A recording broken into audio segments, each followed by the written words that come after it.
हरे कृष्णा। बहुत सारे प्रश्न आ रहे हैं कि व्रत 20 मार्च 2024 को करना है या 21 मार्च 2024 को करना है। दूसरा प्रश्न यह भी आ रहा है कि जब 20 मार्च को शुद्ध आमलकी एकादशी है जिसमें दशमी नहीं छूती है, तब हमें द्वादशी का व्रत करने की 21 मार्च को क्या आवश्यकता है। तो इन्हीं दोनों बातों की यहां विवेचना करेंगे। सबसे पहले हम ये समझते हैं कि किसको व्रत 20 मार्च को करना है और किसको व्रत 21 मार्च को। साधारणतया सब लोगों को 20 मार्च को ही व्रत करना है आमलकी एकादशी का, क्योंकि महाद्वादशी का योग बहुत कम स्थानों पर बन रहा है। तो ऊपर से जम्मू कश्मीर, हिमाचल प्रदेश, उत्तरांचल, पंजाब, हरियाणा, दिल्ली, राजस्थान, गुजरात, एमपी, छत्तीसगढ़, महाराष्ट्र, कर्नाटका, केरला, तमिलनाडु, आंध्र प्रदेश, तेलंगाना और 90% यूपी, थोड़ा सा ईस्ट का पार्ट छोड़ के, ये सारे स्थानों पर 20 तारीख को शुद्ध आमलकी एकादशी है, उसी का व्रत करना है। और जो 21 मार्च की व्यंजली महाद्वादशी का व्रत मुख्य रूप से पश्चिमांचल पूर्वांचल में है, जो कि वेस्ट बंगाल का एरिया है, और वेस्ट बंगाल से जो ईस्ट की तरफ पड़ते हैं, अरुणाचल प्रदेश, असम, मिजोरम, नागालैंड, तो ये सारे एरिया, और कुछ नजदीक के झारखंड, बिहार, उड़ीसा के एरिया जो हैं, वहां भी थोड़ा थोड़ा विचार करना पड़ेगा। तो व्यंजली महाद्वादशी का योग यानी 21 तारीख की जो व्रत है उसका योग जहां बन रहा है, उनको ये देखना है कि अगर उनके यहां 22 मार्च को सूर्योदय 5:47 के पहले होता है, 22 मार्च को सूर्योदय अगर सुबह 5:47 के पहले होता है, तभी उनको महाद्वादशी का यह व्रत करना है, वरना सब 20 को करेंगे। तो जिसके यहां, फिर से सुन लें, 5:47 सुबह 5:47 22 मार्च को इससे पहले सूर्योदय हो जाता है, वो व्यंजली महाद्वादशी का व्रत करेगा 21 तारीख को, वरना बाकी सब 20 तारीख को आमलकी एकादशी का व्रत करेंगे। अब आगे हम समझते हैं कि शुद्ध एकादशी 20 मार्च को है, फिर हमें महाद्वादशी, व्यंजली महाद्वादशी करने की क्या आवश्यकता है। शास्त्रों में 26 एकादशी, 2 पुरुषोत्तम मास की मिलाकर, और 8 महाद्वादशी बताई गई हैं। महाद्वादशी व्रत आने पर, उसको करने पर अनेकों एकादशियों का फल मिलता है। और पुराण के वचन हैं कि जब भी महाद्वादशी का दुर्लभ योग बने, उस समय एकादशी को छोड़कर महाद्वादशी की जाए, तभी एकादशी का पूर्ण फल प्राप्त होगा। और महाद्वादशी के व्रत का तिरस्कार करने का बड़ा भारी पाप है।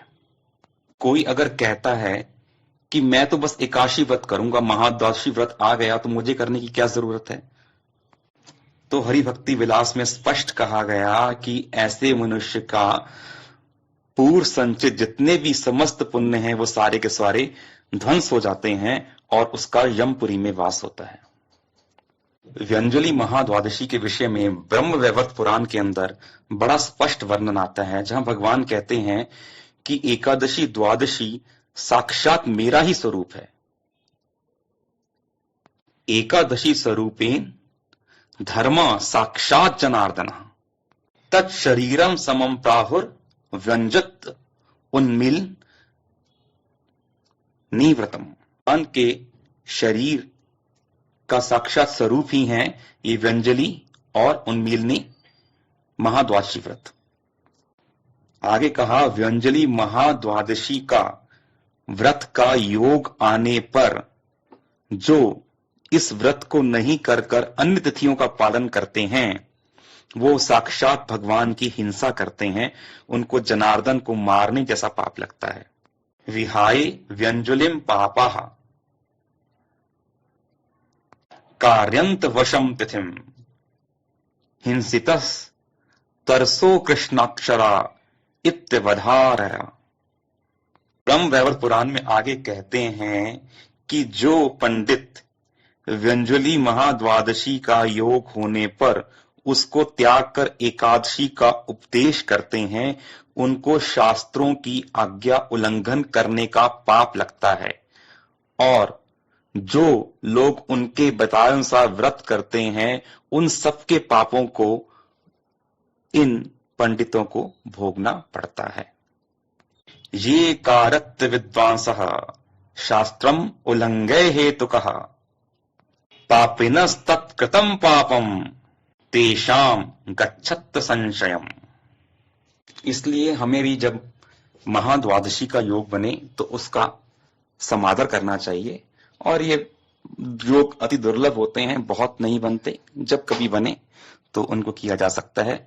अभी की बात करें तो व्यंजली महाद्वादशी का योग केवल बंगाल के क्षेत्र में बन रहा है और उससे उधर जो ईस्ट का एरिया उसमें बन रहा है। व्यंजली महाद्वादशी के लिए दो चीजें जरूरी हैं। पहली बात, शुद्ध एकादशी हो और उसके अगले दिन जो द्वादशी हो वो 2 सूर्योदय तक रहे।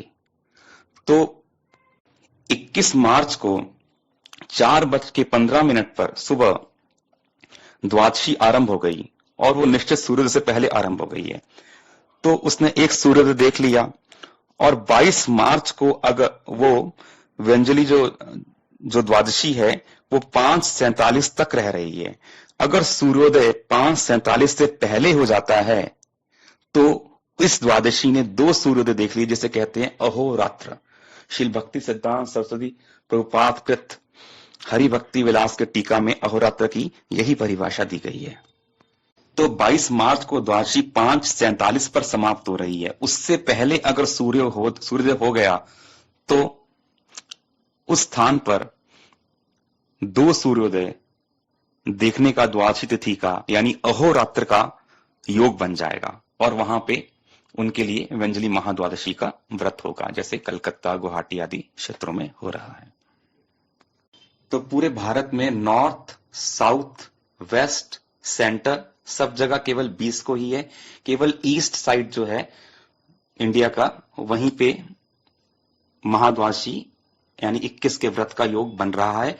और उन लोगों को अवश्य चेक करना चाहिए, गूगल पे सर्च करके देख सकते हैं कि 22 मार्च को उनके शहर में सूर्योदय का समय क्या है, और अगर वो 5:47 से पहले का है वो 21 का व्रत करेंगे महाद्वादशी का, वरना वो 20 का व्रत करेंगे।